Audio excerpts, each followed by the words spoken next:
Olá, mulheres queridas! Que alegria ter vocês aqui em mais um Confraria de Mulheres, esse lugar feito para nós nos encontrarmos semanalmente e compartilharmos da bendita e poderosa Palavra de Deus, que é suficiente para nos transformar, nos curar, nos instruir no caminho em que devemos andar. E hoje no Confraria de Mulheres eu trago uma mulher muito inspiradora. E essa mulher é lembrada como uma mulher que celebra, uma mulher que se alegra sem limites. Estou falando de Miriam, a irmã de Moisés. A gente vê Miriam ali ainda novinha, vendo seu irmão bebê em perigo, sendo acolhido pela filha de Faraó. E depois a gente vê Miriam dançando, celebrando com um tamborim, convocando as mulheres logo depois da travessia do Mar Vermelho e se alegrando ali ousadamente, dançando na presença de Deus. A gente conhece até as canções, né? Miriam dançou na presença de Deus. Gostoso demais. Mas eu queria aqui lembrar hoje um capítulo não tão bom da vida de Miriam, mas que também nos ensina muitíssimo. É tão lindo que a gente vê o relato bíblico sobre os personagens, que eles são seres humanos, como nós somos, dotados de muitas qualidades e também não têm os seus defeitos ocultos aqui na Palavra de Deus. Nós podemos aprender muito, inclusive com os desvios de caráter, com as fraquezas dos nossos amados irmãos desde os tempos de Noé. Vamos lá. O texto que está em Números, capítulo 12, a partir do verso 1, diz assim: Miriam e Arão começaram a criticar Moisés, porque ele havia se casado com uma mulher etíope. Será que o Senhor tem falado apenas por meio de Moisés? Perguntaram. Também não tem ele falado por meio de nós? E o Senhor ouviu isso. Ora, Moisés era um homem muito paciente, mais do que qualquer outro que havia na terra. Imediatamente, o Senhor disse a Moisés, a Arão e a Miriam: dirijam-se à tenda do encontro, vocês três. E os três foram para lá. Então o Senhor desceu numa coluna de nuvem e, pondo-se à entrada da tenda, chamou Arão e Miriam. Os dois vieram à frente. E ele disse: ouçam as minhas palavras. Quando entre vocês há um profeta do Senhor, a ele me revelam em visões, em sonhos falo com ele. Não é assim, porém, com meu servo Moisés, que é fiel em toda a minha casa. Com ele falo face a face, claramente, e não por enigmas. E ele vê a forma do Senhor. Por que não temeram criticar meu servo Moisés? Então a ira do Senhor acendeu-se contra eles, e ele os deixou. Quando a nuvem se afastou da tenda, Miriam estava leprosa. Sua aparência era como de neve. Arão voltou-se para Miriam, viu que ela estava com lepra e disse a Moisés: por favor, meu senhor, não nos castigue pelo pecado que tão tolamente cometemos. Não permita que ela fique como um feto abortado que sai do ventre de sua mãe com a metade do corpo destruída. Então Moisés clamou ao Senhor: ó Deus, por misericórdia, concede-lhe cura. O Senhor respondeu a Moisés: se o pai dela lhe tivesse cuspido no rosto, não estaria ela envergonhada 7 dias? Que fique isolada, fora do acampamento, 7 dias. Depois ela poderá ser trazida de volta. Então Miriam ficou isolada 7 dias, fora do acampamento. E o povo não partiu enquanto ela não foi trazida de volta. Depois disso, partiram de Harossete e acamparam no deserto de Parã. Harossete não, Hazerote. E acamparam no deserto de Parã. Uau! Essa história me faz tremer, gente. Me faz tremer. Por quê? Porque Miriam ficou leprosa pela palavra. Ela ousou falar contra um servo do Senhor. E ela fez isso motivada por ciúme. O texto está falando que ela e seu irmão Arão ficaram indispostos porque Moisés se casou com uma mulher etíope. Eu não estudei profundamente sobre o que isso representa, mas o que eu quero me deter aqui não foi o motivo que trouxe a insatisfação né? A plenitude do motivo, o que isso representava, por que isso levantou o coração de Miriam e de Arão contra o seu irmão Moisés. Mas o que eu estou querendo chamar aqui para a nossa reflexão é que Miriam, por causa de conversar fiado, aqui em Minas Gerais a gente usa esse jeito, né? Conversou fiado, falou demais, né? Falou que não devia falar. E por que você... Helena, por que você está falando? Está falando que Miriam é Arão, né? Mas o que acontece com nós mulheres, gente? Raramente você encontra um homem que fala mais do que uma mulher. Raramente. Nós, por configuração, nós falamos mais. Mesmo aquelas mulheres que têm um temperamento mais equilibrado, mais tranquilo, nós somos mais dadas às palavras, principalmente quando é para a gente ensinar para uma criança, por exemplo, quando é para a gente ter paciência, para a gente contar uma história para um idoso, por exemplo. Então Deus dotou a gente de palavras, de mais palavras que os homens, isso foi provado inclusive cientificamente. Deus dotou as mulheres de mais palavras, não para que a gente amaldiçoasse, não para que a gente se tornasse por aí maldizentes, não porque a gente espalhasse boatos e futricas e intrigas, mas Deus colocou mais palavras nos nossos lábios para que ensinássemos a verdade. Deus colocou mais palavras nos nossos lábios para nos tornarmos influenciadoras da próxima geração. Deus colocou mais palavras nos nossos lábios para construirmos, para edificarmos, para encorajarmos, para inspirarmos outras pessoas. Mas não foi isso que aconteceu. Miriam, enciumada, insatisfeita, seja lá por qual motivo tenha sido, o texto diz que ela e Arão começaram a criticar Moisés porque ele havia se casado com uma mulher etíope. Será que o Senhor tem falado apenas por meio de Moisés? Também não tem ele falado por meio de nós? Ou seja, eles começaram a questionar a autoridade de Moisés. E nesse caso aqui, gente, Moisés tinha uma íntima comunhão com Deus e carregava as instruções do Senhor para guiar o povo através do deserto e levá-los até Canaã. Claro, Moisés também com as suas humanidades, com as suas limitações. Moisés é homem, né? Então é interessante que o texto realça que ele tinha mais paciência do que qualquer outro na face da terra. Talvez por isso mesmo Deus tenha forjado e escolhido Moisés para essa função. É muito difícil, às vezes é muito fácil a gente ver um líder desempenhando o seu papel, mas se há um líder responsável, se há um líder sério, ele vai ter muito trabalho e ele tem que ter muita paciência. E o texto diz que Moisés tinha essas qualidades. Era um homem escolhido por Deus e era um homem com muita paciência. E a gente vê isso claramente, o bom coração de Moisés, quando o Senhor deixa Miriam leprosa, ele intercede pela sua irmã. Ele fala, não, Senhor, cura Miriam. Ele pede, ele intercede por ela. Isso demonstra para a gente o caráter reto de Moisés. Isso demonstra para a gente como Moisés era um homem realmente escolhido por Deus para desempenhar aquela função. Ele intercede pela irmã. Quantas vezes nós mulheres usamos as nossas muitas palavras para maldizer? Quantas vezes, em quantos lugares eu já fui, que uma confusão foi estabelecida e tudo começou com uma conversa. E geralmente, gente, eu falo isso com vergonha e com tristeza no meu coração.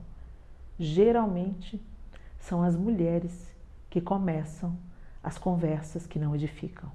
O leve traz, a fofoca e o levante de motins dentro dos ambientes, dentro do trabalho, dentro da faculdade.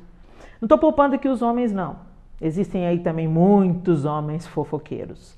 Mas eu estou me referindo a mulheres. Essa confraria é uma confraria de mulheres. E eu sou mulher. Então eu sei do que eu estou falando, gente. Muitas vezes eu tropeço na minha língua. Muitas vezes eu fracasso com as minhas palavras. Às vezes eu nem tenho intenção de ferir, mas o tom de voz que eu uso machuca a outra pessoa, irrita a outra pessoa.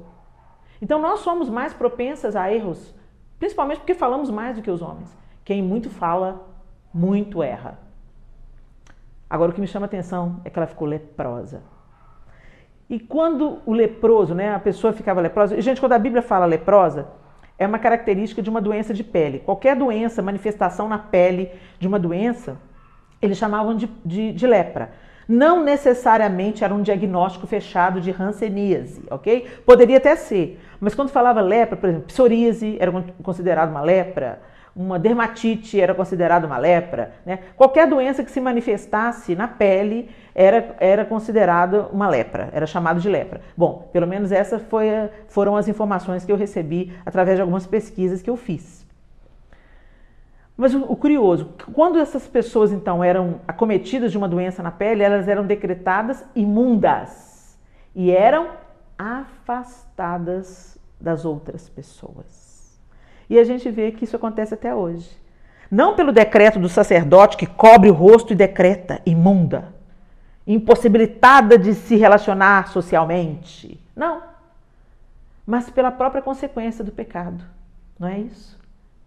Quantas vezes a gente fica isolado porque conversa demais? Quantas vezes os relacionamentos são interrompidos e quebrados porque conversamos o que não deveríamos conversar, falamos o que não deveríamos falar? Isso aqui, gente, sem entrar na grande questão que está sendo relatada aqui, que eles estavam falando contra Moisés, era como se eles estivessem falando contra a própria escolha de Deus. Mas eu estou trazendo para a nossa realidade hoje, é o muito falar. Podemos ficar fora do arraial de Deus, quando conversamos demais. Podemos interromper relacionamentos significativos quando falamos demais. Podemos pôr fim a amizades de anos por conversarmos demais, ou por sermos grosseiras na maneira de comunicar nossas críticas, ou por sermos rebeldes, ou por levantarmos motins contra gente séria sem sabermos exatamente o que aconteceu. Quantas vezes a gente tira conclusões e, de acordo com as nossas impressões ou com o nosso próprio coração, nós estabelecemos um diagnóstico e saímos espalhando como se isso fosse uma verdade. Ministérios já foram destruídos por causa de uma conversa fiada, por causa de mentiras. Ministérios já foram destruídos. Uma vez, uma amiga muito querida, uma pessoa chegou para ela e falou assim, ela não sabia do relacionamento que nós duas tínhamos. Porque não era um relacionamento de Instagram, sabe? Que a gente posta foto. Mas era um relacionamento de cozinha, de pessoas que se conheciam há muitos anos. E essa minha amiga me conhecia na intimidade. Faz parte de um grupo seleto de pessoas que frequentam a minha casa, que assistiram ao nascimento dos meus filhos. Só que essa pessoa que foi na casa dessa amiga não sabia desse relacionamento, porque não é uma coisa que a gente propagava nas redes sociais. E ela na casa da minha amiga falou comigo assim, pois é, as pessoas são, e a gente nem faz ideia, né? Aquela Helena Tanuri, por exemplo, você sabia que ela bebe todas? Você acredita, gente? E aí, aquela minha amiga imediatamente reagiu. Como é que é? Helena Tanuri bebe todas? É, sei de fonte seguríssima, que ela ministra e ó, chapa a bebida. E ela falou assim, olha, Helena tem muitos defeitos, mas chapar na bebida não é um deles. Ela não sente a menor atração por álcool e você está mentindo. Ela imediatamente desmascarou aquela senhora. Muito sério, né? E eu fiquei imaginando quando essa minha amiga me relatou, ela falou comigo, Helena, ela não me expôs quem era. Ela não me disse quem era a pessoa que tinha dito isso. Ela não me disse o nome daquela pessoa, ela não me disse a origem, mas ela me relatou o fato porque ela achou assim tão absurdo. E eu fiquei pensando, meu Deus, quem poderia imaginar isso? Como que uma pessoa poderia tirar essa conclusão? E eu comecei a fazer uma sondagem. Será que algum dia, num restaurante, podia ter uma garrafa de bebida na minha mesa? Não, não tem, porque a gente não tolera bebida aqui em casa. Nunca toleramos. E não é porque a gente se acha melhor do que todo mundo, não, gente. É porque a gente não gosta mesmo. A gente não gosta. Não é porque porque a religião não permite, não. É porque não faz parte da nossa realidade. Eu e meu marido nunca tivemos essa prática. Mas essa pessoa saiu com essa conversa e sabe-se lá, Deus, quantas outras pessoas ouviram essa história sem eu ter a menor condição de me defender sobre isso. Preste atenção. Não seja propagadora daquilo que você não viu. E outra, não seja propagadora daquilo que você viu. Porque nem tudo aquilo que a gente sabe é para ser contado. Nem tudo aquilo que a gente sabe, a gente não tem o direito de revelar a nudez do nosso irmão, porque nós também temos as nossas áreas de vulnerabilidade e fraqueza. Vigia na vida, minha linda. E fecha a boquinha para Jesus te dar vitória. Amém? Muito bem. Eu espero que essa palavra edifique e ela caia no seu coração como um terreno fértil e produza muito fruto para a glória de Deus. Agora, nós vamos chamar para essa conversa o profissional. Vamos lá. Para quem que a gente vai fazer uma pergunta hoje? Eu quero fazer a pergunta para o meu querido, queridíssimo e super competente amigo Diogo Gonçalves. Gente, se você não segue o Diogo nas redes sociais, eu sugiro. O Diogo tem um curso, o Diogo tem um livro, o Diogo tem um Instagram onde ele deliberadamente, generosamente compartilha conosco as suas dicas. E às vezes a gente pensa que quem precisa de gestão financeira é quem tem dinheiro. Não, gente. Quem precisa de gestão financeira é justamente a gente que ganha a conta daquilo para viver, né? A conta daquilo que a gente precisa para viver. E nós precisamos de sermos bons mordomos daquilo que o Senhor nos põe nas mãos, até inclusive para que a gente não passe dificuldade, não se coloque em apuros financeiros. Então, pega aí essa dica do Diogo Gonçalves. Diogo, a pergunta de hoje é: qual a porcentagem mínima para um fundo de emergência? E onde ir aplicando o dinheiro? Responde pra gente, Diogo. Qual a porcentagem mínima para um fundo de emergência e onde ir aplicando? Um fundo de emergência, nós tratamos ele como algo que a gente coloca um dinheiro não para ficar rico, não para fazer multiplicá-lo, mas para pelo menos a gente não perder esse dinheiro, para que a renda desse dinheiro ele possa pagar a inflação, o custo das coisas. Então nós temos basicamente no Brasil duas opções para a reserva de emergência. A primeira dela é o CDB, Certificado de Depósito Bancário, você encontra em qualquer banco, principalmente os bancos digitais que hoje em dia pagam melhor remuneração para o seu dinheiro. É uma ótima opção, eu recomendo para vocês pesquisar os bancos digitais e esse CDB, então, ele pode ser uma boa opção para você. CDB com rentabilidade de 100% do CDI é o que eu recomendo. Procure sempre aqueles que têm liquidez diária, que a qualquer hora você pode resgatar, justamente porque aqui nós estamos falando do fundo de emergência, da reserva de emergência.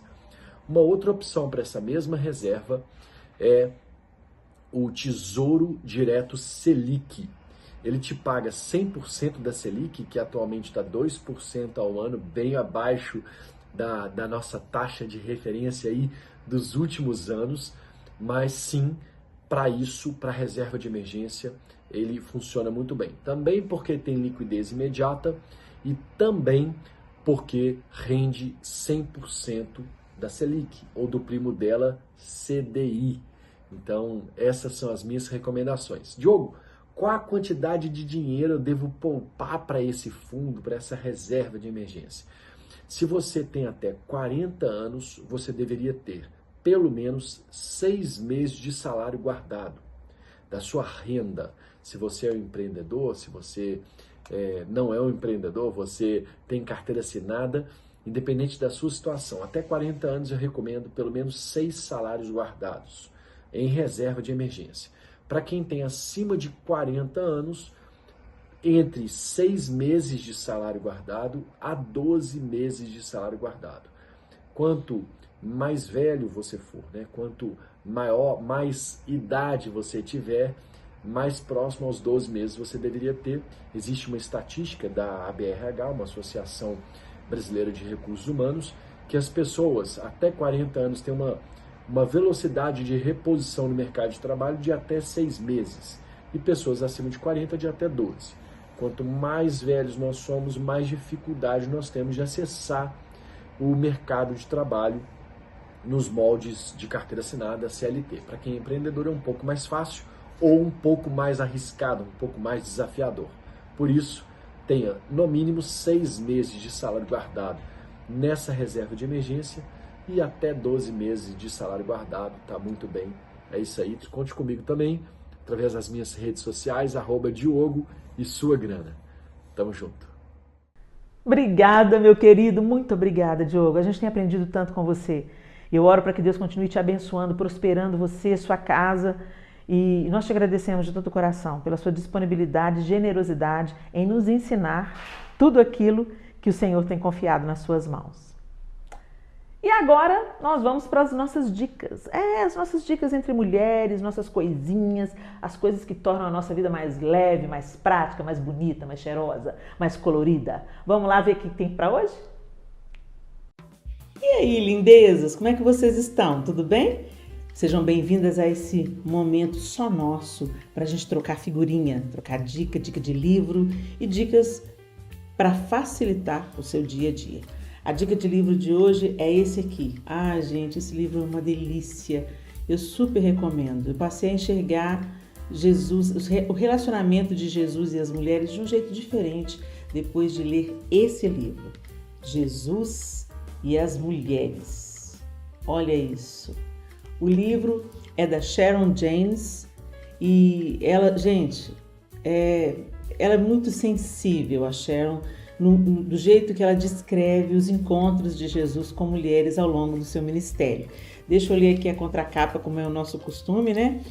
Jesus manteve encontros marcantes com diversas mulheres. São momentos que revelam uma excelente amostra de como ele as valorizava.